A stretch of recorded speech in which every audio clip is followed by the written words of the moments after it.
Mummy को phone मिलाने के लिए बढ़े हुए हाथ यकायक रुक गए। क्या कहूँगी मैं उनसे, यही ना, अनिल अब पहले वाले अनिल नहीं रहे, बदल गए हैं, विश्वासघात कर रहे हैं मेरे साथ उनके जीवन में। नहीं नहीं, मैं ऐसा नहीं कह सकती। क्या गुजरेगी माँ बाप के दिल पर। आज भी हमारे समाज की यही विडंबना है। लड़की सुखी है तो सबकी सिर आंखों पर होती है, और दुखी है तो सबकी आलोचनाओं का केंद्र बिंदु।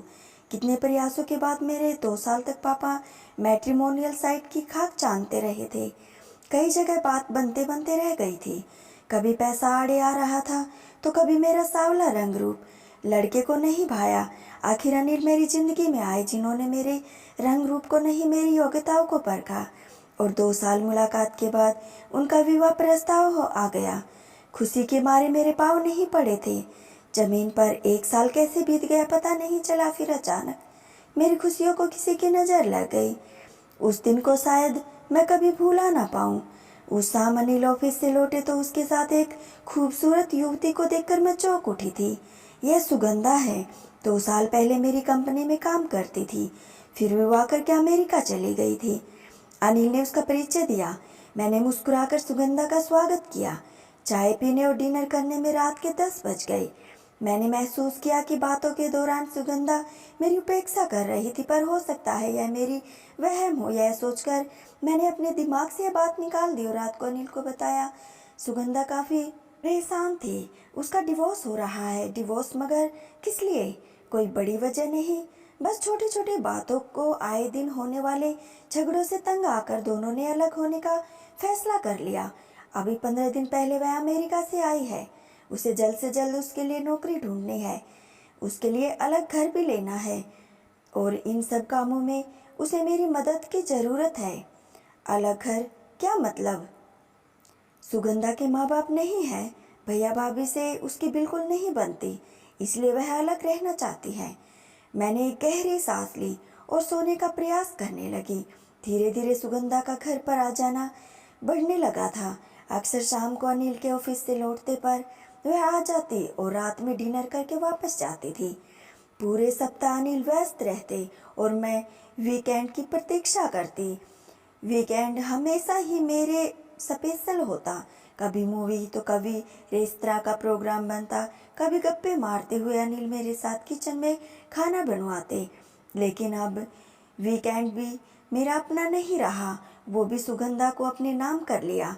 हमारा कोई भी प्रोग्राम अब उसके बिना पूरा नहीं होता था। मुझे झुंझलाहट होती जब अनिल भी पूरे जोश व खरोश के साथ उसका स्वागत करते। इन बातों का असर मेरी वैवाहिक जिंदगी पर पड़ने लगा। सुगंधा के साथ पहले दिन से ही सहज नहीं रही। उसकी कौन सी बात मुझे कचोटती थी?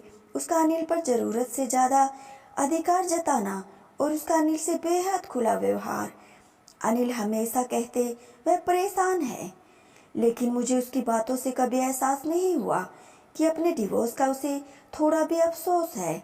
मैंने कई बार अनिल को समझाना चाहा, सुगंधा का इतना आना जाना ठीक नहीं है, लेकिन अनिल हमेशा बात हंसकर टालते। मुझे लगने लगा मेरे और अनिल के बीच दूरी आ रही है। उस दिन अनिल का बर्थडे था। शाम को हम दोनों पहले मूवी फिर डिनर के लिए जाने वाले थे। मैं तैयार हुई, गुलाबी रंग की साड़ी पहन मैंने खुद को आईने में निहारा। तभी पीछे से अनिल ने मुझे बाहों में ले लिया। अभी उनके होठों ने मेरी गर्दन को स्पर्श किया था कि बेल बजी। अनिल ने दरवाज़ा खोला। हैप्पी बर्थडे, बड़ी अदा से मुस्कुराते हुए सुगंधा ने घर में प्रवेश किया। भाई, तुमने मुझे बताया नहीं था कि आज तुम्हारा बर्थडे है, पर मुझे याद था। कमाल की याददाश्त है तुम्हारी। फिर इसी खुशी में पार्टी हो जाए। हाँ हाँ, क्यों नहीं, हम दोनों मूवी जा रहे हैं, तुम भी चलो। सुगंधा तुरंत तैयार हो गई। मेरे पूरे उत्साह पर पानी फिर गया। गुस्से और बेबसी से मेरी आंखें पनीली हो गई। मूवी देखने में फिर मेरा मन नहीं लगा। डिनर के दौरान भी मैं खामोश रही। रात अनिल ने मुझे आलिंगन बंद करना चाहा तो मैं दूर छिटक गई। वो आश्चर्य से बोले, क्या बात है? शाम से देख रहा हूँ तुमने मुंह बना रखा है। मेरे सब्र का पैमाना छलक गया। प्लीज़ अनिल, जानकर भी अनजान मत बनो। सहनशीलता की कोई सीमा होती है। क्यों चली आती है सुगंधा रोज रोज? क्या हम दोनों की कोई प्राइवेसी नहीं है?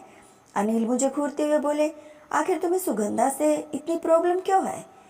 वह मेरी दोस्त है, परेशान है, कुछ पल हम लोगों के साथ गुजार लेती है, तो इसमें हार्ज क्या है। पढ़ी लिखी होकर भी तुम्हारी मानसिकता ऐसी होगी, मैं सोच भी नहीं सकता था। मैं आहत हो उठी। विवाह के बाद पहला अवसर था जब अनिल मुझसे ऐसा व्यवहार किया था। करवट बदलकर अनिल तो सो गए, लेकिन मेरी आंखों से नींद कोसों दूर थी। मन में विचारों का तांता लगा हुआ था। क्यों अनिल को सुगंधा से इतनी हमदर्दी और मेरी भावनाओं की परवाह तक नहीं। कहीं उनका अफेयर तो नहीं चल रहा था सुगंधा के साथ। नहीं नहीं, अनिल मेरे हैं, मुझे उन पर पूरा विश्वास है। कशमकश की स्थिति में सारी रात करवटें बदलती रही। अगले दिन संडे था। अभी मैं सोकर उठी थी कि मेरठ से अनिल के बड़े भैया भाभी आ गए। उनके आने से मुझे राहत महसूस हुई। कम से कम अब घर का माहौल तो ठीक हो जाएगा। नाश्ते के दौरान हम लोग गप्पे मार रहे थे। अनिल भी पिछले दिन की कड़वाहट भूल खुश थे। तभी सुगंधा चली आई। उसे देखकर भाभी चौंक उठी। आश्चर्यचकित होकर बोली, अरे सुगंधा, तुम तो शादी करके अमेरिका चली गई थी ना। हाँ भाभी, पर अब वापस आ गई हूँ। मेरा डिवोर्स हो गया है, सुगंधा ने बेझिझक बताया। फिर अनिल का और मुखाबित हुआ। अनिल, तुम मेरे साथ चल रहे हो ना, या प्रोग्राम कैंसिल? मैं चल रहा हूँ भैया, आप लोग बातें कीजिए। मुझे सुगंधा के साथ एक ब्रोकर से मिलने जाना है। अनिल सुगंधा के साथ चले गए। मुझे बुरा लगा। भैया भाभी आए। अनिल चाहते तो सुगंधा को इनकार कर सकते थे। कॉफ़ी बनाने किचन में गए। कॉफ़ी लेकर ड्राइंग रूम की ओर बढ़ी। भैया भाभी की आवाज़ मेरे कानों में पड़ी। वे भाभी से पूछ रहे थे, ये सुगंधा वही लड़की है ना जो अनिल की कंपनी में काम करती थी? बिल्कुल वही है। अनिल इसे शादी करना चाहता था, लेकिन ये एक एनआरआई से शादी करके अमेरिका चली गई। खैर, जो होता है अच्छे के लिए होता है। इतनी तेज तर्राक लड़कियां रिश्ते निभाना नहीं जानती। ईश्वर ने हमारे अनिल को बचा लिया। प्लीज़ सोमा, ये सब बातें यहाँ मत करो। भैया बोले, ठीक है, पर तुम अनिल को समझा दो। अब उसका सुगंधा से मिलना जुलना ठीक नहीं है। तुमने शायद देखा नहीं, सुगंधा के आते ही रिया का चेहरा कैसा उतर गया था। भाभी बोली, सोमा, अनिल सुगंधा की मदद कर रहा है। मैं अपने भाई को अच्छी तरह जानता हूँ, वह कभी कोई गलत काम नहीं करेगा। भैया भाभी की बातें सुनकर मेरे पैरों तले जमीन खिसक गई। हे ईश्वर, अनिल सुगंधा से शादी करना चाहते थे और उन्होंने मुझे बताया तक नहीं। वैवाहिक जीवन की बुनियादी विश्वास पर टिकी होती है। विश्वास ही नहीं हो तो रिश्ता कैसा? फिर तरह मैंने खुद को संभाला और उन्हें कॉफी सर्व की। भैया भाभी 3 दिन हमारे साथ रहे। इस दौरान मैंने खुद को सहज रखने का भरसक प्रयास किया। उनके जाते ही मैं पीड़ा के अथाह सागर में डूब गई। हर पल दर्द की तीखी लहर शरीर में दौड़ती रहती। दिमाग सुगंधा के इर्द गिर्द ही घूमता रहता। अनिल ऑफिस चले जाते और मैं पलंग पर पड़ी विचारों में खोई रहती। सुगंधा से शादी करने की अनिल की इच्छा अधूरी रह गई। उनके अवचेतन मन में आज भी उसे पाने की इच्छा बरकरार है। आज भी वह उसे प्यार करते, तभी उसके किसी बात से इनकार नहीं करते। मेरी भावनाओं की उपेक्षा कर उसे इतना मिलते जुलते हैं। अनिल से रिश्ता पक्का होने पर मेरी सहेली विनीता ने कहा, रिया, बुरा मत मानना, मेरी जगह अगर मैं होती ना तेरी जगह, तो इस रिश्ते से इनकार कर देती। पत्नी को हमेशा पति से ज़्यादा सुंदर होना चाहिए, तभी पति उससे बनकर रह सकता है। तुझे पता है आदमियों की फितरत कैसी होती है। उस समय मुझे लगा था कि विनीता को मेरे भाग्य से हिस्सा हो रही है, तभी मुझे ऐसी सलाह दे रही है। पर आज लग रहा था विनीता की बात अक्सर सही थी। पुरुष की नज़रों में शारीरिक सौंदर्य सब कुछ है, उसके लिए मन की सुंदरता का कोई मोल नहीं है। फिर भला अनिल जैसे हैंडसम इंसान मेरी जैसी सांवले रंगत की युवती के साथ कहाँ खुश रह सकता है। सुगंधा मुझसे अधिक खूबसूरत है, इस बात से दिल में हुक सी उठी। भीतर चले झंझावत को आखिर कैसे दिखाऊं। मम्मी अक्सर कहा करती थी कि पति के दिल का रास्ता उसके पेट से होकर जाता है। पत्नी चाहे तो प्रेम और समर्पण से पति का दिल सहजता से जीत सकती, पर लगता है वक्त के साथ ये कहावतें भी अपना असर खो चुकी है। तभी अनिल का दिल मेरे प्यार से अनछुआ ही रह गया। अगले दिन संडे था। मैं सुबह जल्दी उठी और अनिल को सोता छोड़ कॉलोनी के पार्क में जाकर बैठ गई। मन बेहद उद्विग्न था। पिछली सारी रात नींद नहीं आई थी। आखिर ऐसा कब तक चलेगा? नहीं, अब मैं और बर्दाश्त नहीं कर सकती। क्या मेरा कोई आत्मसम्मान नहीं है? बेशक मैं खूबसूरत नहीं, लेकिन योग्य हूँ। शादी से पहले केंद्रीय विद्यालय में मैथ्स और साइंस पढ़ाती थी। दिल्ली से तबादला हो जाने के कारण मैंने नौकरी छोड़ दी। अब मैं फिर आत्मनिर्भर बनूंगी, पर इससे पहले अनिल से बात करना बेहद ज़रूरी है। मेरी शराफत को अनिल मेरी कमजोरी समझ बैठे हैं। मैं उन्हें दिखा दूंगी मैं कमज़ोर नहीं। सुगंधा का साथ उन्हें छोड़ना ही पड़ेगा, अन्यथा मन ही मन फैसला कर मैं उठी और घर की ओर चल दी। घर के बाहर पहुंचकर मेरे पाँव ठिठक गए। दरवाज़ा खुला था। सुगंधा की आवाज़ साफ सुनाई दे रही थी। धड़कते दिल से सुनने लगी। वह बोली, अनिल, कई दिनों से तुमसे एक बात कहना चाहती हूँ। मेरे एक गलत फैसले ने मुझे तुमसे दूर कर दिया था, पर अब मैं अपनी भूल सुधारना चाहती हूँ। मैं तुमसे प्यार करती हूँ अनिल, तुम्हारे साथ रहना चाहती हूँ, हमेशा हमेशा के लिए। अनिल, ये क्या कह रही हो तुम? जानती हो ना मैं विवाहित हूँ। जानती हूँ, और ये भी जानती हूँ कि अब भी तुम प्यार मुझसे ही करते हो। रिया तुम्हारी लायक नहीं कहा है। पता नहीं उस जैसी साधारण लड़की ने तुमसे शादी कैसे कर ली। तुम उसके साथ कभी खुश नहीं रह सकते। अपनी बकवास बंद करो सुगंधा। गुस्से में अनिल चिल्लाए। मैं कभी सोच भी नहीं सकती थी कि इतना गिर जाओगी। मेरी दोस्त को मेरा प्रेम समझाने लगोगे। ठीक है, किसी जमाने में तुमसे विवाह करना चाहता था, पर जब तुमने अरविंद से विवाह किया उस दिन मैंने तुमसे अपनी मित्र से अधिक कुछ नहीं समझा।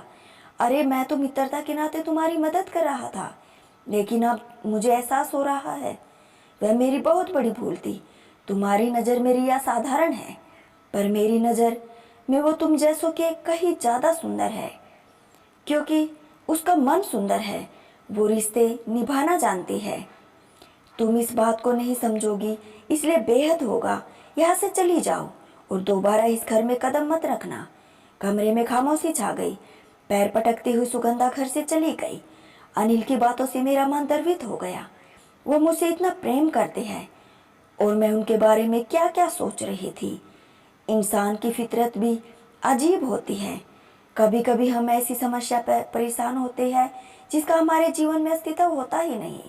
अपनी कल्पना में ही हम उसे जन्म देते हैं। नकारात्मक विचारों का प्रभाव हमारे मस्तिष्क पर इस कदर छाया रहता है कि वह समस्या अपने मूर्त रूप में दिखाई देने लगती है। ऐसा ही कुछ मैंने भी किया।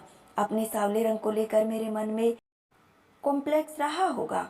तभी तो सुगंधा की मित्रता देख मेरे अंदर असुरक्षा की भावना घर कर गई और अपने मन में मेरे अंतर्द्वंद पाल लिया। पर आज अनिल की बातें मेरा आत्मविश्वास इतना बढ़ गया कि भविष्य में कभी कोई सुगंधा इस विश्वास को डगमगा नहीं पाएगी। मेरे और अनिल के बीच की काल्पनिक दूरी को मिटाते हुए मैं अधीरता से उनकी ओर बढ़ी। मेरी आंखों में बह रहे आंसुओं को देख अनिल घबरा गए और बोले, क्या हुआ रिया? तुम तो वॉक पर गई थी ना, रो क्यों रही हो? मैंने उनकी बात का जवाब नहीं दिया और बेसख्ता से उनसे लिपट गई। अनिल कसकर मुझे अपनी बाहों में समेट लिया। उनके प्रेम की गहराई में मेरा सारा अंतर्द्वंद मिट गया था। तो दोस्तों, आपको ये कहानी कैसी लगी कमेंट बॉक्स में ज़रूर बताना और वीडियो को लाइक शेयर और चैनल को सब्सक्राइब कर लेना। तो चलो मिलते हैं अगली वीडियो में। धन्यवाद।